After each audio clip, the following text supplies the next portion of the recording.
Meus irmãos, eu convido vocês a abrirem no livro de Tiago.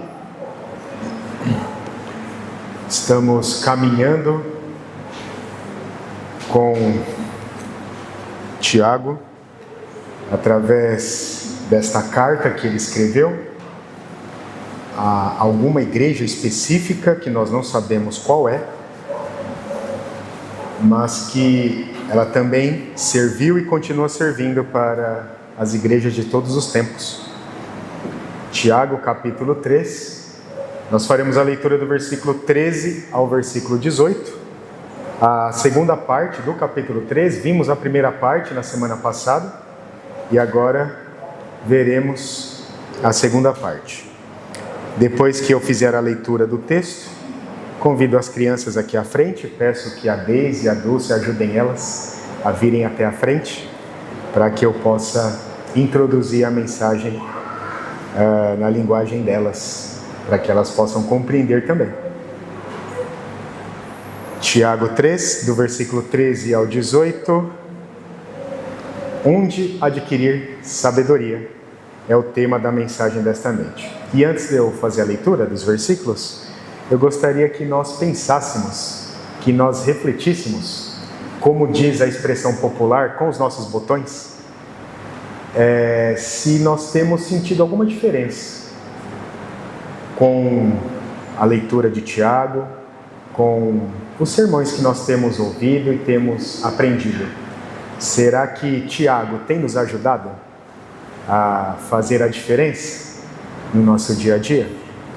Sempre que nós ouvimos a palavra de Deus, ela precisa mudar a gente de alguma forma. Ela precisa mudar a maneira que pensamos, a maneira que agimos. Se não estamos fazendo determinadas coisas que agradam a Deus, precisamos começar a fazer. Se estamos fazendo algo de diferente, precisamos analisar se está em harmonia com o que estamos vendo. Então, a palavra de Deus, ela precisa mudar a gente. Então, é momento de nós refletirmos. Será que Tiago tem ajudado a gente a ser diferente, a pensar diferente? Como eu tenho dito, a carta de Tiago ela é muito prática. E ela foi escrita com essa intenção: viver o que Deus espera de nós. E nós já temos visto bastante conteúdo a respeito de sabedoria.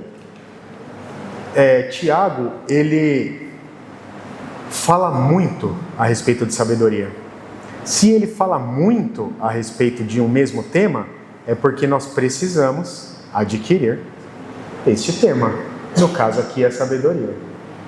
Ele não trouxe esse tema à tona do nada. Provavelmente ele estava vendo, ou ele estava sabendo, que a igreja a qual recebeu a sua carta não estava vivendo com a sabedoria devida, a sabedoria do alto, a sabedoria que vem da parte de Deus. Então foi necessário que ele escrevesse e que ele intensificasse esse assunto em 5 capítulos, para que os irmãos ali passassem a viver buscando essa sabedoria. E cabe a nós, então, muito tempo depois, anos depois, buscar essa mesma sabedoria, porque essa carta também serve para a nossa instrução. Então, não receba essa palavra como bronca, jamais, mas é apenas uma reflexão que a gente precisa fazer.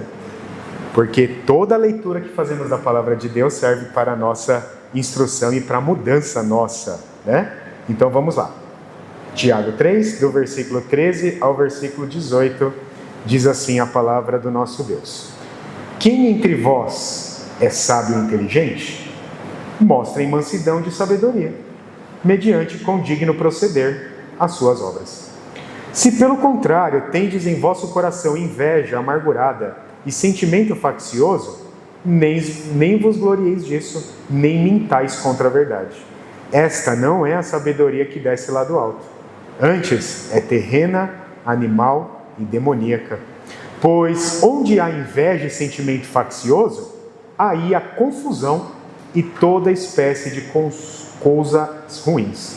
A sabedoria, porém, lá do alto, é primeiramente pura, depois pacífica, indulgente, tratável, plena de misericórdia e de bons frutos, imparcial e sem fingimento. Ora, é em paz que se semeia o fruto da justiça para os que promovem a paz. Crianças, venham à frente. Muito bem, meus irmãos. No domingo passado, nós vimos que precisamos tomar cuidado com a nossa língua.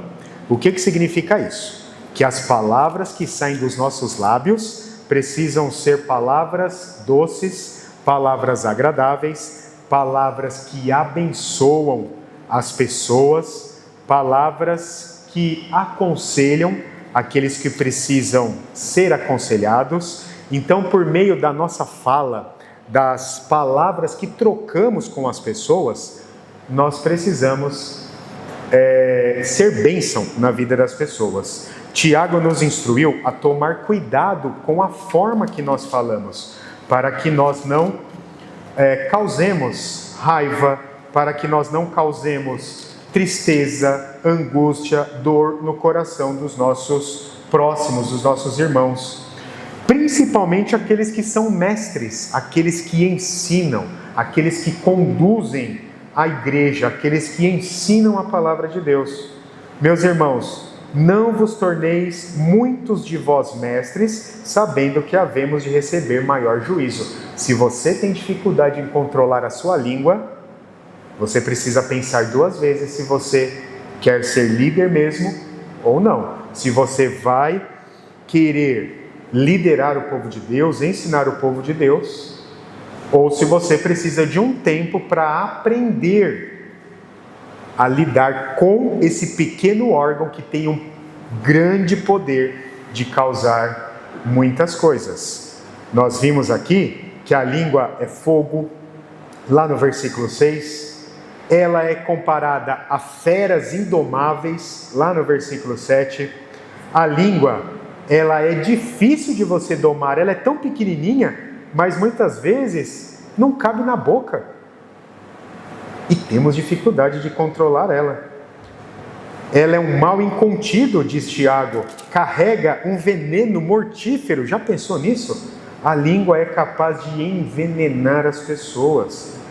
Olha só o versículo 9 que Tiago diz: com ela bendizemos ao Senhor, mas também com ela nós amaldiçoamos os homens que foram feitos à imagem de Deus, que nós abençoamos. E Tiago então nos ensina que nós não podemos permitir que da nossa boca, que usemos a nossa língua para jorrar água doce e água amarga. Nós precisamos saber utilizar as nossas palavras, a nossa língua para bênção, para servir realmente ao Senhor. Não adianta você cantar louvores a Deus e em seguida você maltratar o irmão, você dizer palavras duras, palavras inapropriadas que vão ferir o coração do seu irmão. E continuando essa ideia, Tiago vai nos mostrar então que para que você consiga, para que eu consiga, para que nós, povo de Deus, servo de Jesus Cristo, consigamos domar a nossa língua e ser então crentes verdadeiros, mestres dignos da palavra de Deus, nós precisamos de sabedoria. Sabedoria. Tiago já falou de sabedoria no capítulo 1, tanto que ele disse assim: se porém algum de vós necessita de sabedoria, peça a Deus, que a todos dá liberalmente, nada lhes improspera, e ser-lhe-á concedida. Então, Tiago já falou sobre a sabedoria que vem do alto, e agora ele vai trazer novamente este conteúdo, esse conhecimento, para reforçar a ideia de que nós precisamos buscar sabedoria. Nós vivemos na era do conhecimento abundante. Há muito conhecimento disponível. Nunca a humanidade teve tanto conhecimento como agora. Você pode buscar conhecimento na internet, nos livros, nos vídeos do YouTube. nos podcasts, nas universidades, nas bibliotecas. Você tem à sua disposição uma gama de possibilidades para adquirir conhecimento. Mas com todo esse conhecimento que as pessoas têm acesso e têm adquirido, ainda falta sabedoria. E isso significa que conhecimento e sabedoria não é a mesma coisa. Você pode adquirir um montão de conhecimento, mesmo assim não ter nada de sabedoria. Conhecimento é uma coisa, sabedoria é outra. E onde você vai buscar a sabedoria que vai te capacitar a viver de acordo com a vontade de Deus? Aqui está o primeiro ponto que Tiago traz. Tiago, ele vai contrastar, vai fazer 3 contrastes a respeito da sabedoria verdadeira, a sabedoria que nós precisamos e a sabedoria que não nos concede realmente sabedoria. E o primeiro ponto é a origem dessa sabedoria. Versículos 15 e 17 dizem assim: essa não é a sabedoria que desce lá do alto, antes é terrena, animal e demoníaca. A sabedoria, porém, lá do alto é primeiramente pura, depois pacífica, indulgente, tratável, plena de misericórdia e de bons frutos, imparcial e sem fingimento. Então, o primeiro ponto de contraste que Tiago traz aqui para a gente é a origem da sabedoria.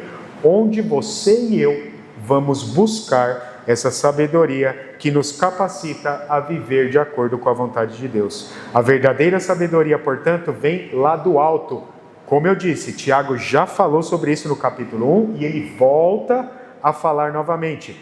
Provavelmente a igreja continuava com dificuldade de viver essa sabedoria que vem do alto.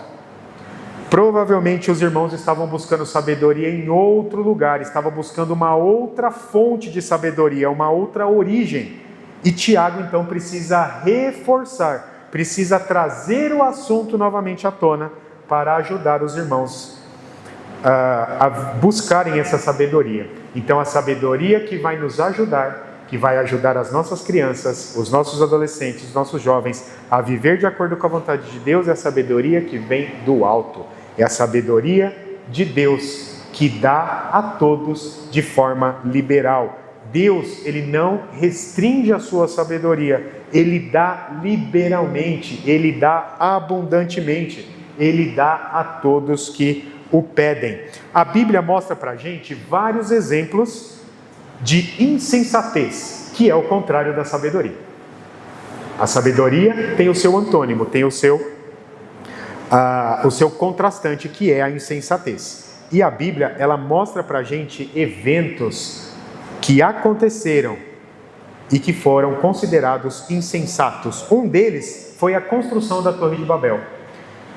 A construção da Torre de Babel foi um evento, um fato, uma obra insensata, não feita, realizada na sabedoria de Deus. Um outro exemplo de insensatez foi quando Abraão saiu de Canaã em direção ao Egito para buscar o alimento que estava faltando em Canaã. Havia ali um tempo de escassez, de fome, e Abraão então vai buscar em terra estrangeira. E isso foi considerado como uma ação insensata. A Torre de Babel está registrada no capítulo 11 de Gênesis. Esse evento da saída de Canaã para o Egito, de Abraão, está no capítulo 12. Nós temos também em 1 Samuel 17, o relato de que foi colocado em Davi os trajes de Saul para que ele pudesse enfrentar Golias. Golias era muito maior do que Davi. Davi era um adolescente de estatura mediana, e para que ele conseguisse enfrentar Golias, ele foi preparado com as vestes militares de Saul, mas era muito grande para ele. Ele não tinha mobilidade para lidar com nessa luta contra Saul e contra Golias. E ele nem queria isso também, porque ele entendia que quem iria vencer aquela luta era Deus. Deus estaria com ele naquele momento. Então, a ação de tentar colocar ali essas vestes militar em Davi foi considerada insensata. E quando os discípulos, lá no Novo Testamento, despediram a multidão para que eles fossem atrás do seu próprio sustento, também foi considerado insensatez. Tanto que Jesus multiplica pão e peixes para sanar ali a fome daquela multidão que estava há horas ali com ele e estava com fome. Então, meus irmãos, a Bíblia não esconde pecados, não esconde fatos e eventos e ações insensatas. Pelo contrário, a Bíblia nos mostra que é para que nós vejamos esses exemplos e não pratiquemos. E não tentemos fazer a mesma coisa que foi feita e que não deu certo e que não foi agradável aos olhos de Deus. Então, a sabedoria que nós precisamos é a sabedoria que vem do alto, não a sabedoria terrena, a sabedoria humana, porque elas têm características diferentes. E no decorrer do texto, nós vemos aqui Tiago falando dessas características. A sabedoria terrena, a sabedoria apenas humana, ela possui 3 características. Ela é terrena, animal e demoníaca. Diz o versículo 15. Terrena no sentido de ser sensual, de ser carnal. Ela é animal, porque ela faz o homem agir de acordo com a sua natureza pecaminosa. E ela é demoníaca, porque ela sofre a influência de Satanás, dos demônios, quando a pessoa não tem o Espírito Santo, não é dirigida pelo Senhor. Então, a sabedoria que o cristão precisa ter é a sabedoria que se origina no alto, em Deus. É a sabedoria personificada em Jesus Cristo.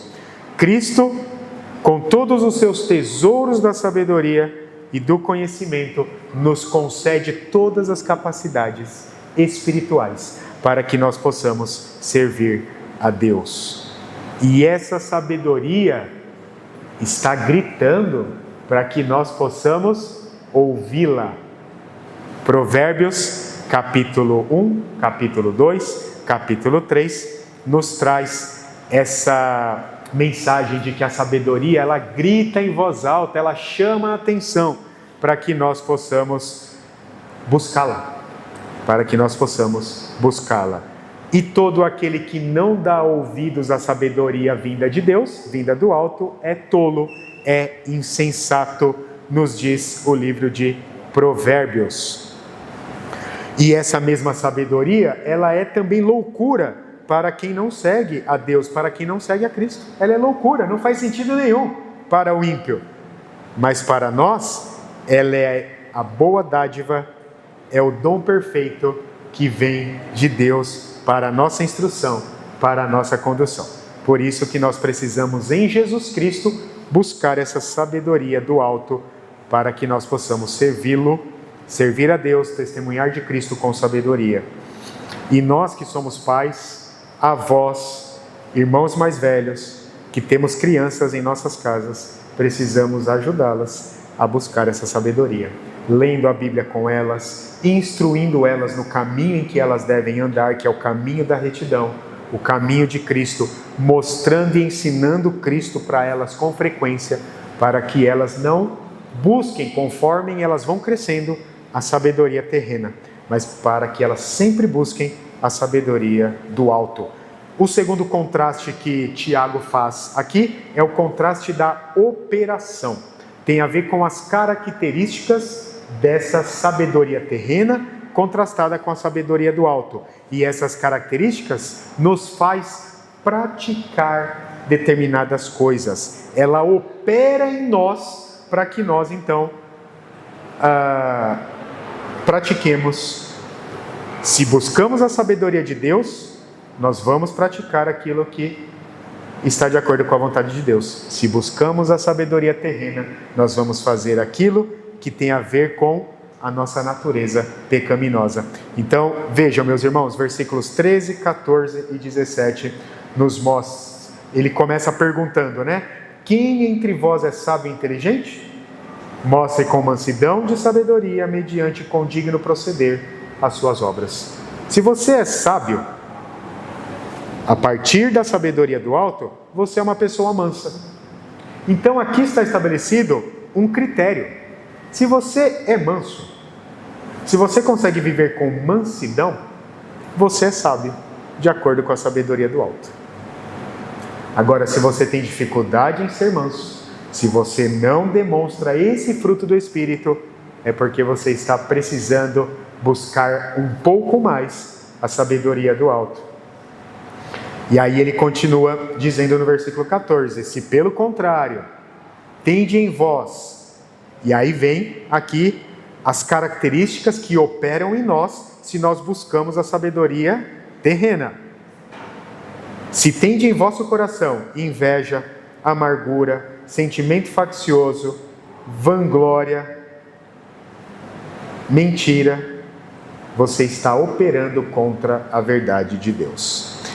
Inveja, ambicionar algo que não pertence a você. E aqui Tiago, ele está direcionando o seu ensinamento para as pessoas, membros da igreja, e para os líderes da igreja, para os mestres. Então, quando ele fala sobre inveja, ele direciona para os mestres em primeiro lugar. Depois ele direciona para os membros da igreja.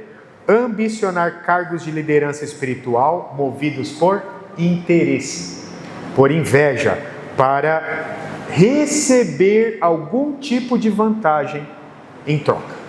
Esse tipo de busca é pecaminoso, é considerado inveja, é uma ambição pecaminosa. Se você busca ser um mestre, ser um líder, se você busca algum cargo por interesse próprio. O nosso serviço na igreja é para a glória de Deus. Nós servimos, nós participamos das sociedades internas, nós participamos das comissões, nós trabalhamos na igreja, lideramos para a glória de Deus, para servir a Jesus Cristo, e não para receber algo em troca, não para sermos beneficiados. É claro que ao fazermos as coisas na igreja, nós já somos beneficiados com a bênção que vem de Deus. Nós crescemos, nós amadurecemos, nós recebemos de Deus a bênção. Mas tem muitos que procuram outros tipos de interesse através de cargos. Isso é pecaminoso, isso tem a ver com a sabedoria humana. Contendas ou partidarismo.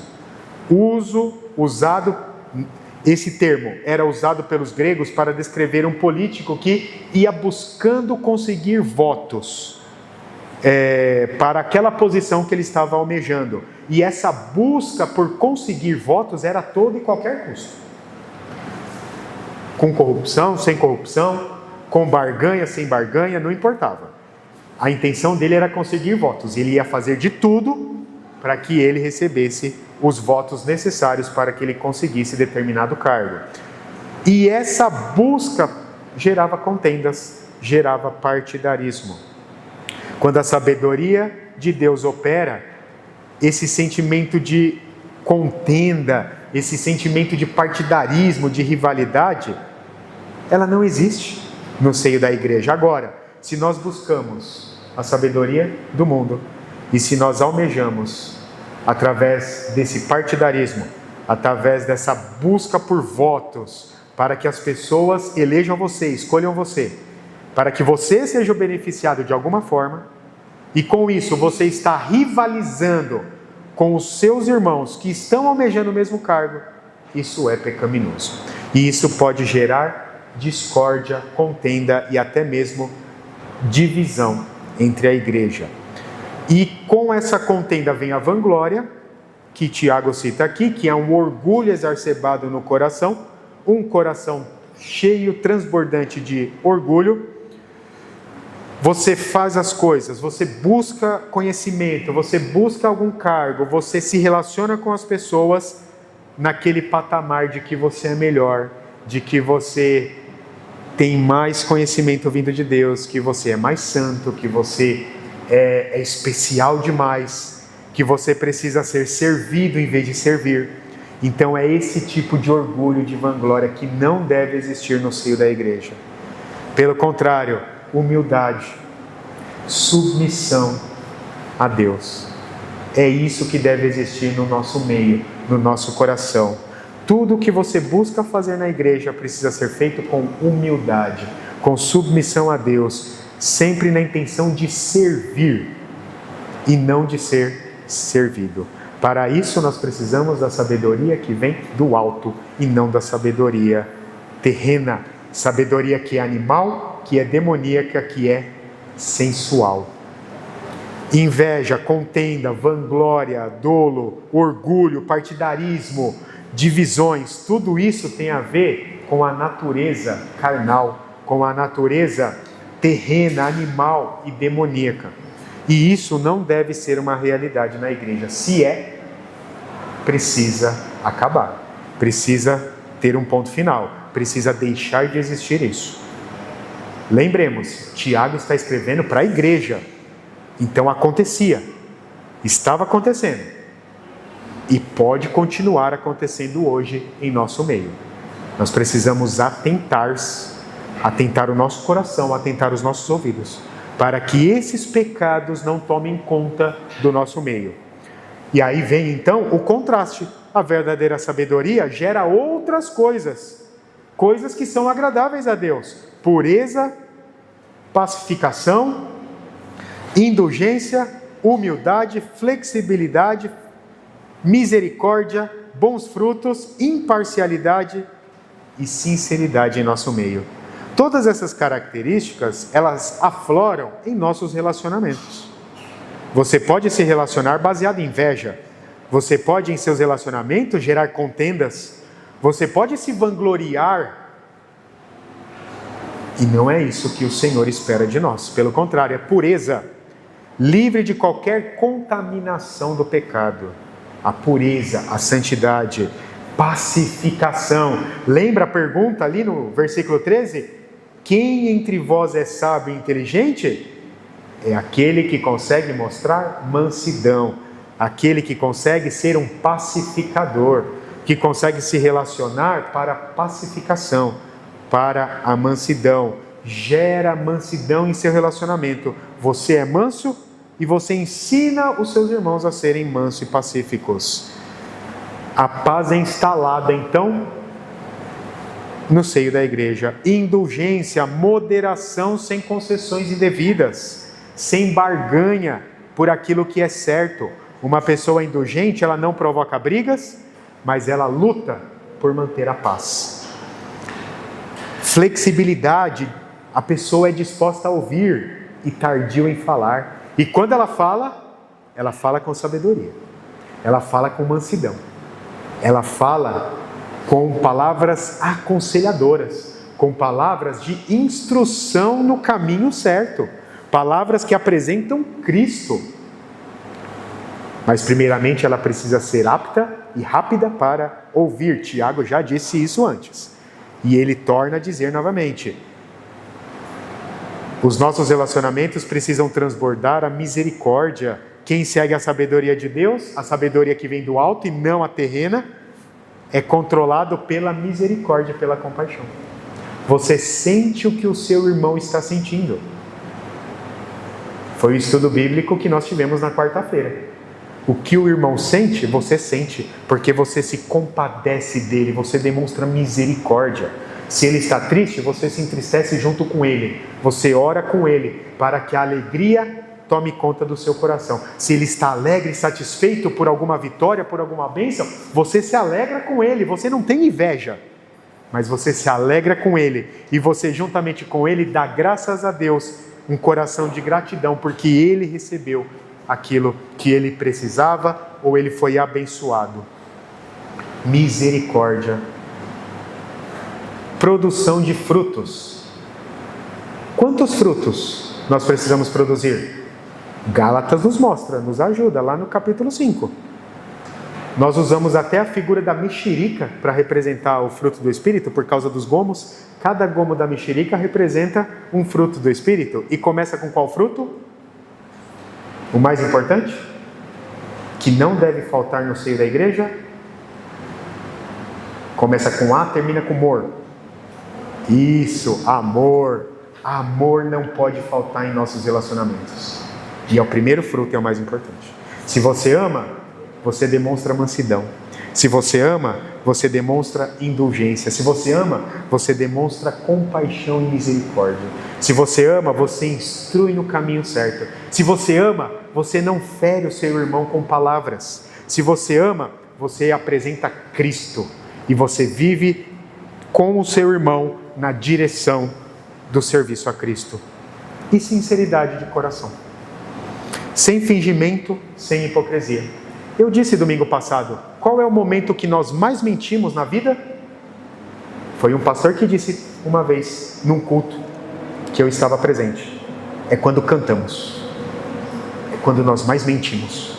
Porque nós cantamos um monte de coisa que nós não colocamos em prática. Sinceridade. Nós precisamos ser sinceros, não hipócritas.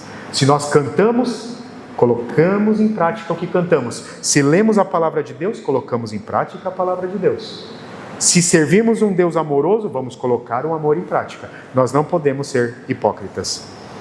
Meus irmãos, tudo isso aqui é uma luta constante, porque a nossa natureza nos conduz ao pecado. A nossa natureza nos conduz a buscar essa sabedoria terrena que gera inveja, contenda, partidarismo, dolo, orgulho. Tudo isso é gerado por causa da nossa natureza. Eu e você demonstramos isso, porque nós somos pecadores.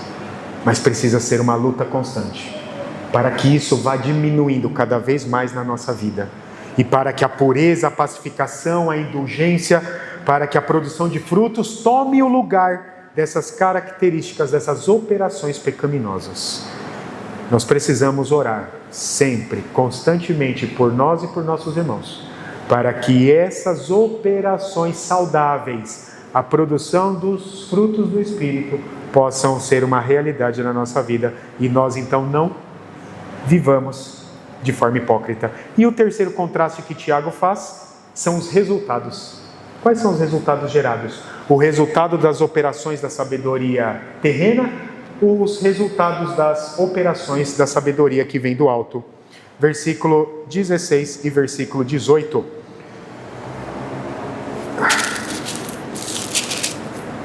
Pois onde há inveja e sentimento faccioso, aí há confusão e toda espécie de coisas ruins. E o versículo 18. Ora, é em paz que se semeia o fruto da justiça, para os que promovem a paz. Se você busca a sabedoria terrena, você vai operar no seu coração e em prática inveja, contenda, vanglória e dolo. E isso vai resultar no quê? Isso vai gerar o quê? Qual será o resultado disso? Sentimento faccioso e confusão na igreja. A sabedoria terrena gera confusão na igreja. Gera sentimento faccioso, que é briga, discórdia, confusão. É isso que gera a sabedoria terrena, animal e demoníaca. É isso que nós queremos no seio da nossa igreja? De modo nenhum. Não é isso que nós queremos. Não é isso que Deus espera de nós, povo seu. Pelo contrário, o que Ele quer que seja operado em nosso meio? Qual o resultado? Justiça e paz. Então a busca da sabedoria do alto vai gerar, através da pureza, da pacificação, da mansidão, da flexibilização, da misericórdia, dos frutos do Espírito, da sinceridade, isso vai gerar justiça e paz em nosso meio. Nós seremos uma comunidade eclesiástica justa e pacífica. Tudo o que vamos fazer vai ser feito em paz. Tudo que nós vamos gerar em nosso meio em práticas será justa. Ninguém sairá ofendido, ninguém sofrerá dolo nenhum, ninguém sairá prejudicado, seja qual for a forma de prejuízo. Pelo contrário, todos nós seremos abençoados, a igreja será abençoada ela amadurecerá, ela crescerá, ela promoverá a paz do seu entorno, ela promoverá a justiça no seu entorno, ela promoverá a mansidão, a alegria, a longanimidade, ela promoverá os frutos do Espírito ao seu redor, no bairro em que ela está instalada, na região onde ela está presente. É desta forma que nós precisamos viver, gerando justiça e paz, e não confusão, meus irmãos. Confusão, quem que se alegra com confusão? Satanás. Satanás. Ele fica alegre. Ele salta de alegria quando a igreja está em confusão, está em briga, está vivendo com partidarismo. Quando irmãos estão demonstrando inveja, vanglória e orgulho, quem mais se satisfaz é Satanás.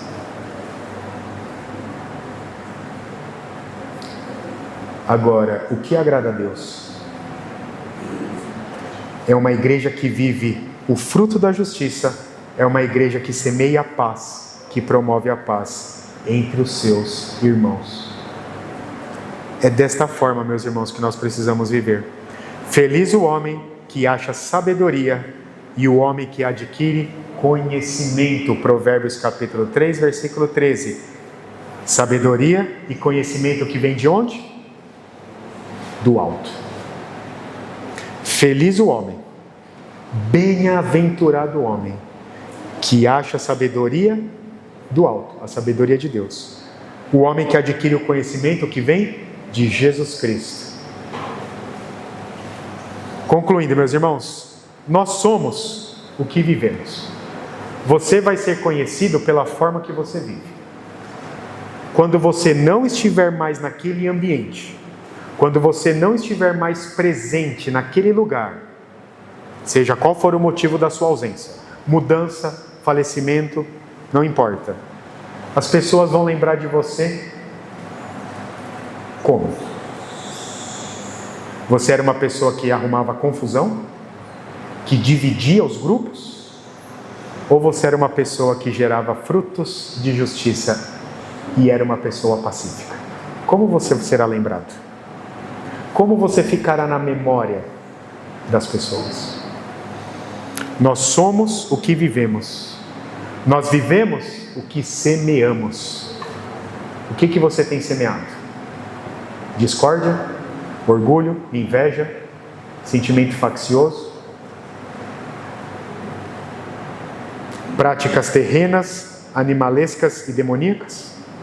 Ou você tem semeado a sabedoria do alto, os frutos do Espírito, a mansidão, a compaixão, o desejo ardente de conduzir a igreja no caminho certo, de aconselhar os irmãos para que eles encontrem a sabedoria que você encontrou?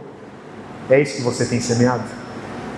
Precisamos refletir, porque tudo isso que foi apontado aqui aconteceu realmente. Não é uma história fantasiosa. Tiago escreveu para instruir coisas erradas que estavam acontecendo no seio da igreja. E continua acontecendo muitos anos depois, em muitas igrejas por aí. Quando a sabedoria do mundo governa os nossos relacionamentos e decisões, há fingimento, há dissimulação, há facção, há todo desejo terreno, animalesco e demoníaco. Agora, quando nós buscamos a sabedoria que vem do alto, o resultado sempre será a glória de Jesus Cristo. Uma igreja abençoada por Jesus Cristo. O primeiro passo para a verdadeira sabedoria é receber Jesus Cristo como Senhor e Salvador. Você recebeu Jesus Cristo como Senhor e Salvador? Então você já deu o primeiro passo. Qual é o segundo passo? Continuar adquirindo a sabedoria através da palavra de Deus, através do seu íntimo relacionamento com Deus. Oração constante é o segundo passo. Você tem estudado a Bíblia, você tem se esmerado em conhecer a Bíblia, você tem mantido um relacionamento íntimo com Deus através da oração, você tem orado por você e pelos seus irmãos, pela sua igreja? E o terceiro passo, anular os seus desejos carnais, anular as suas emoções, os seus sentimentos terrenos, para que você possa então dar lugar aos sentimentos, às emoções e à operação de tudo aquilo que vem do alto, tudo aquilo que satisfaz a Deus. Que o Senhor, então, meus irmãos, nos conceda a graça de vivermos segundo a sabedoria do alto, para que a nossa vida promova frutos de justiça e pacificação em nosso meio e aonde nós estivermos, na nossa família, no nosso trabalho, não importa onde estivermos. Deus nos dá a sabedoria, basta pedir para Ele, confiando que Ele dá, que Ele dará, e você então será um promotor da justiça, da paz, dos frutos do Espírito. Amém. Nós vamos encerrar o nosso culto cantando o hino 400, um hino de despeito. Vamos orar, meus irmãos? Senhor, nosso Deus e nosso Pai, muito obrigado por este culto tão abençoado, onde cantamos, oramos, lemos a Tua Palavra, ouvimos hinos belíssimos através do nosso quarteto e também ouvimos a Tua Palavra, a Tua instrução. Muito obrigado porque o Senhor permite o nosso encontro dominicalmente aqui nesta casa de oração, para juntos, como igreja, como povo do Senhor, como irmãos em Cristo, aprendermos mais da Tua Palavra, meditarmos naquilo que devemos fazer para satisfazer ao Senhor. Como nós vimos aqui nas palavras de Tiago e como nós cantamos, promova em nosso coração a Tua paz. Nos ajude a sermos promotores da Tua paz, da Tua justiça. Nos ajude a frutificarmos os frutos do Espírito, a mansidão, o amor, a longanimidade, a misericórdia, a compaixão, o domínio próprio. Nos ajude a servirmos uns aos outros com humildade, com mansidão, para que nós possamos caminhar juntos, para que a nossa amada igreja aqui em Americanópolis possa ser, para este bairro, para esta região, um modelo de justiça, um modelo de fraternidade, um modelo de discípulos de Jesus Cristo, um modelo de pacificação, de amor, de glorificação do nome de Cristo. Há muitas igrejas hoje que são modelo de coisas totalmente contrárias, de contendas, de confusão, de brigas, de divisão. São modelos de produção de heresias, são modelos de lugares onde pessoas vão ser para serem enganadas. São modelos de lugares que líderes se aproveitam de liderados, se aproveitam dos seus membros para vantagem, para vanglória. Não permita que a nossa igreja seja esse tipo de modelo, mas que nós sejamos modelos dos céus, da glória eterna, do Teu amor, que é demonstrado dia a dia na nossa vida. Que nós possamos construir relacionamentos pacíficos, justos, amorosos, compassivos, misericordiosos, para que possamos ir, andar, trilhar, navegar em uma mesma direção, Cristo, para que possamos glorificar o nome de Cristo, pregar a palavra, pregar o Evangelho, mostrar para o mundo que nós fomos alcançados pela salvação em Jesus Cristo, a única salvação verdadeira, a única salvação eficaz, a única salvação perfeita. Jesus Cristo, morto numa cruz, sepultado, ressurreto ao terceiro dia, que vive controlando, reinando sobre todo o universo e que voltará um dia para recolher em seus braços todo aquele que foi eleito, predestinado para a vida eterna. Nos ajude a vivermos este modelo, a gerarmos tudo isto que é responsabilidade nossa e que o Senhor pode nos capacitar, derramando a Tua graça sobre nós. Abençoe os nossos irmãos que não puderem estar presentes. O Senhor conhece o motivo de cada um deles, seja viagem, seja enfermidade, seja desânimo espiritual, seja fraqueza na fé. Esteja com cada um dos nossos irmãos ausentes aqui. Fortaleça o coração deles, toque no coração deles, para que eles sintam a necessidade de estar presente conosco dominicalmente, como nós estamos aqui. E não permita que nós negligenciemos a nossa presença nos cultos, na escola dominical, nos trabalhos aqui na igreja. O Senhor nos chamou para servir ao Senhor. Para servir ao Senhor na nossa família, no nosso trabalho, no mundo. Mas o Senhor nos chamou para servir ao Senhor aqui na tua casa. E nós precisamos ser frequentes. Nos ajude a não negligenciarmos esse chamado, essa presença aqui na tua casa. Nos dê uma boa semana na tua presença, uma semana de vitórias, uma semana onde possamos ver o Senhor vencer por nós as nossas dificuldades. E que no nosso próximo encontro, o teu nome seja exaltado, Cristo seja glorificado, o amor entre nós seja demonstrado. Perdoa os nossos pecados, as nossas falhas, em nome de Jesus, amém. Meus irmãos amados, que a graça de nosso Senhor Jesus Cristo, o amor de Deus, o nosso eterno Pai, as alegrias, as consolações e a comunhão fraterna no Espírito Santo seja com cada um de nós e com todo o povo de Deus reunido, que ama o Senhor Jesus e aguarda a sua volta. Amém.